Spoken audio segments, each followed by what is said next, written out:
Selling a home, man, it's a huge deal, right? It's emotional, it can be really complicated, and let's be honest, it's a little scary. So much can go wrong. But what if there was a playbook? You know, a clear, simple strategy to dodge all the biggest mistakes and get the best possible outcome? Well, that's exactly what we're going to build today. Let's jump in. First things first, let's just be real about what's on the line here. This number? That's a recent median home price in the US. Now, your house might be worth more, maybe a little less, but the point is, we're talking about a massive financial transaction. The difference between doing it right and doing it wrong isn't just a few bucks. It can literally be tens of thousands of dollars. It's a high-stakes game, for sure, and we want to make sure you win. And that leads us to the single most important mental shift you have to make. Look, of course this is your home, it's full of memories, I get it. But the second you decide to sell, it also becomes a product. And your job is to shift from thinking like a homeowner to thinking like the CEO of a major asset sale. So let's get you ready for that new role. Our strategy is really built on 3 core pillars. And the very first one is all about the product itself, your house.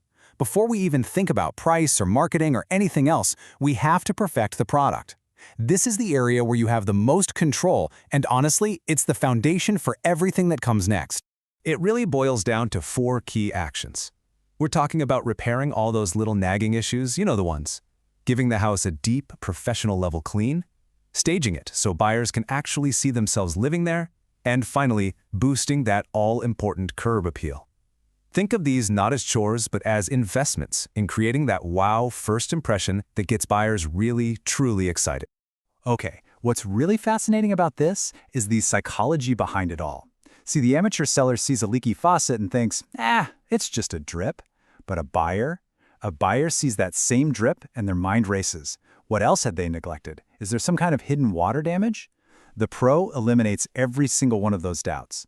They don't just tidy up, they hire pros to deep clean so the home feels truly cared for. They don't leave family photos everywhere, they depersonalize, turning your home into a beautiful blank canvas the buyer can mentally move right into. And this is the perfect example of return on investment.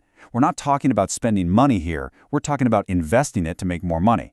Simple things like fresh mulch, a new welcome mat, maybe some flowers, these aren't expenses. They're smart business decisions. That first impression starts the second a buyer pulls up to the curb, and a tiny investment out front can add thousands to how much they think the entire property is worth. All right, so your house looks amazing. The product is perfected. Now for pillar number 2, the market. It's time to introduce your perfect product to the world. This is all about pricing it smart and presenting it with absolutely stunning visuals. Because you could have the best house on the block, but if you mess this part up, nobody will ever even know. Let's be crystal clear about this. The single biggest, most costly mistake you can possibly make is overpricing your home. It is not a strategy to leave room for negotiation. Today's buyers have access to all the same data we do. They know what homes are worth, and they will simply scroll right past a listing that's priced too high. Your home sits on the market, it gets stale, and you end up chasing the market down with price cut after price cut. It's a losing game. So how do you avoid that trap? With cold, hard data. It's called a Comparative Market Analysis, or a CMA. You know, think of it like this. You wouldn't sell a used car without checking to see what similar cars are selling for, right? Well, it's the exact same idea. We look at recent comparable sales in your area to see what the market is actually willing to pay. Your price shouldn't be based on your feelings or what you need to get. It has to be based on facts. 95%. Let that sink in for a second. That is the huge percentage of home buyers who start their search online. Think about what that means. Before they ever call an agent, before they schedule a showing, they are on their phone or their laptop, scrolling through photos. Your first showing doesn't happen when they walk in the door. It happens on a screen. Which is why this is so absolutely critical. I mean, on the left, you've got what often happens with DIY photos. They're dark, they're kind of blurry, they make rooms look small and cluttered.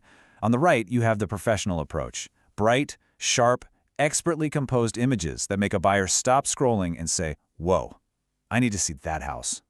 Professional photography isn't a luxury anymore. It is the single most important marketing tool you have, period. Okay, the house is perfect. The marketing is on point. The price is right. Now for the final pillar, navigating the deal itself.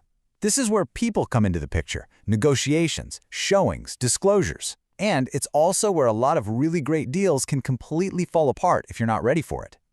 So here are the big pitfalls. Getting personally offended by a lowball offer instead of just seeing it as a starting point.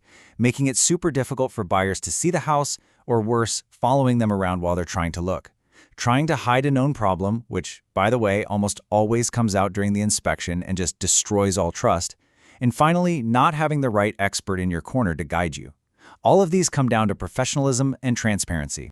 And this right here is the solution. Remember that CEO mindset we talked about? This is where it really pays off. You have to detach emotionally. A low offer isn't an insult to you or your home, it's just a business tactic. Your real estate agent's whole job is to be that professional buffer, to manage all the negotiations and logistics without the emotional baggage that you understandably carry. You have to trust them to do their job. So, after all that, what's the big takeaway? We've gone through everything from curb appeal to contracts. Let's distill it all down into a simple but really powerful blueprint for success. Here it is, the whole game plan on one slide. Number 1, master the product. Number 2, nail the market. Number 3, navigate the deal. If you can get these 3 things right, you are on the path to a fantastic, successful sale. It's really that simple. And that brings us right back to the very beginning, doesn't it? Every single decision, from fixing that tiny leak under the sink to responding to an offer, it all comes down to this one crucial mental shift. The most successful sellers out there, they get this. So the only question left is, are you ready to think like one?